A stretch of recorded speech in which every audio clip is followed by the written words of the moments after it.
እንግዲህ ያገኘሁት ለቀጣይ አመት መማሪያ ደፍተርና እስክሪብቶ ነው።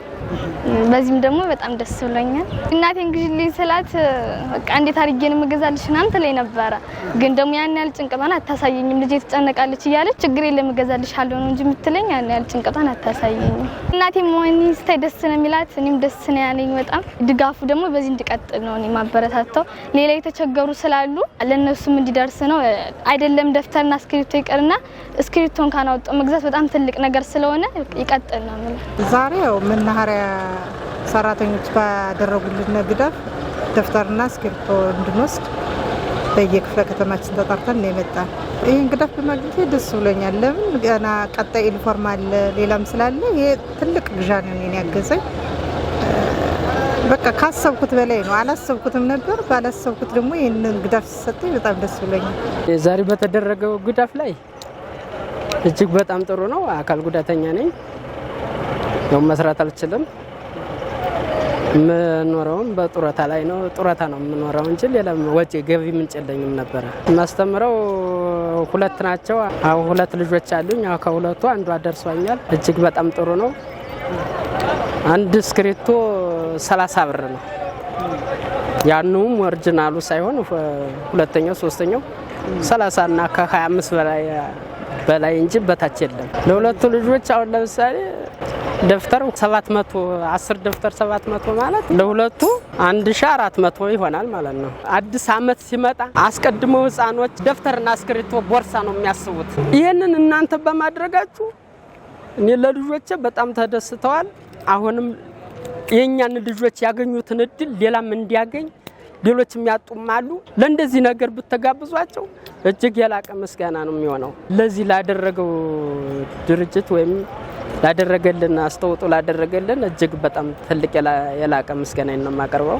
እንደሚታወቀው የክረምት በጎ ፍቃድ አገልግሎት ለመስጠት በእንግዲህ በየአመቱ ክረምት ላይ እናደርጋለን። በተለይ በዚህ በጀት አመት ለየት የሚያደርገው ከላይ እስከ ታች ድረስ ያሉ በሁሉም በክልላችን በሚገኙ በ252 ሁሉ መናኸሪያዎች ላይ የክረምት በጎ ፍቃድ አገልግሎት ታቅዶ በቅድ የታገዘ ሆኖ እንዲሰራ ወደ ታች አውርደናል።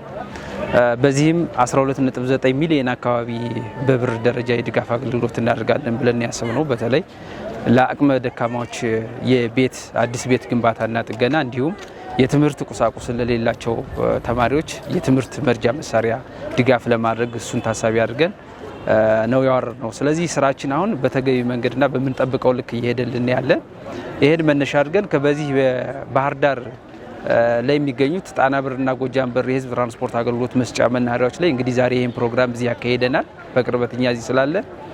ስለዚህ ይሄንን እንግዲህ ስናደርግ በተለይ ከጣና በር ወደ 89050 ብር አካባቢ ከጎጃም በር ደግሞ ወደ 129050 ብር አካባቢ የሚጠጋ ገንዘብ አሰባስበናል ማለት ነው። በጥቅሉ ይሄን ስንደምረው እንግዲህ ወደ 220 ምናምን አካባቢ ይጠጋል ማለት ነው። ስለዚህ ይሄን መነሻ አድርገን ነው ዛሬ እንግዲህ እንዳያችሁት በባህር ዳር በሚገኙ በተለይ መናኸሪያው በሚገኝባቸው አካባቢዎች ላይ ያሉ የአቅመ ደካማና አዛውንቶችን ድጋፍ ያደረግ ነው። አጠቃላይ በሁሉም መናኸሪያዎቻችን ላይ 12.9 ሚሊዮን ብር የሚጠጋ ገንዘብ አዋጣው ለተማሪዎች ድጋፍ እንዲያደርጉ የአቅመ ደካማ ቤቶችን እንዲሰሩ ባደረግነው መሰረት ዛሬ ባያችሁት አይነት ሴሬሞኒ ሁሉም ዞኖቻችንና ወረዳ ላይ ያሉ መናኸሪያዎቻችን የድጋፍ አገልግሎትን እየሰጡ ነው ያሉ።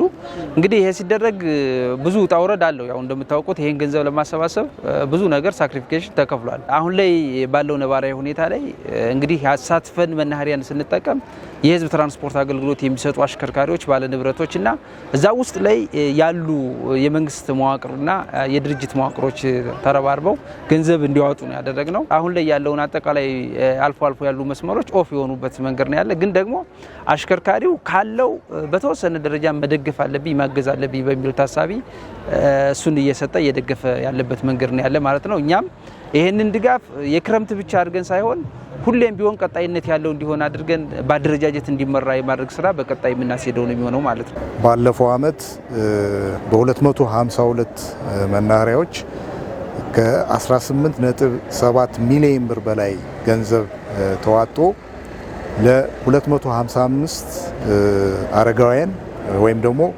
የቤት ችግር ላለባቸው ቤት የመጠገንና የመገንባት ስራ ከመናኸሪያዎች ብቻ ማለትም የህዝብ ትራንስፖርት ማህበራት በተዋጣ ገንዘብ መገንባት ተችሏል።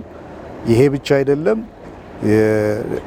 ለተማሪዎች ደብተር የማቅረብ ስራም ባለፈው ዓመት ተሰርቷል። ከመናኸሪያዎች ወደ 1.2 ሚሊዮን ብር የሚገመት ለ854 ለሚሆኑ ተማሪዎች የደብተር ድጋፍ ከመናኸሪያዎች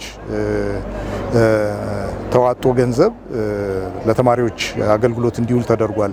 ባለፈው በ2018 በጀት ዓመት ከ10 ሺህ ላላነሱ ዜጎች የትራንስፖርት ገንዘብ ለሌላቸው ዜጎች የነፃ የማጓጓዝ ስራ ተሰርቷል። የነፃ የማጓጓዝ ስራ ብቻ ሳይሆን ለኪስ ገንዘብን በመስጠት ሲጓዙ ምሳ እንዲበሉ በማድረግ የማገዝ ስራ ተሰርተዋል።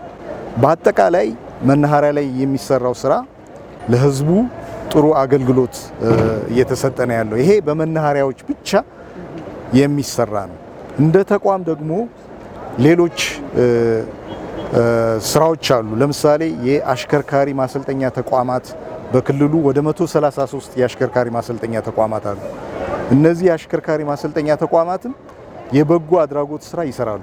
ለምሳሌ በእነሱ ብቻ ከ750 ላላነሱ ተማሪዎች ደብተር ደግፈዋል። ባለፈው ዓመት የነፃ የስፖንሰርሺፕ ሆነው መንጃ ፍቃድ እንዲያወጡ የገንዘብ እጥረት ለሌላቸው 118 ወጣቶች በነፃ እንግዲህ ለአንድ መንጃ ፍቃድ እስከ 20 ሺህ ብር ድረስ ታወጣለህ። ይህንን በመሸፈን 118 ወጣቶችን ስፖንሰር ሆነው በነፃ አሰልጥነው ድጋፍ አድርገዋል። በአጠቃላይ በመንገድ በትራንስፖርትና ሎጂስቲክስ ዘርፍ በርካታ ሰው ተኮር ስራዎች አሁን ትኩረት ተሰጥቷቸው እየተሰሩ ነው ያሉት።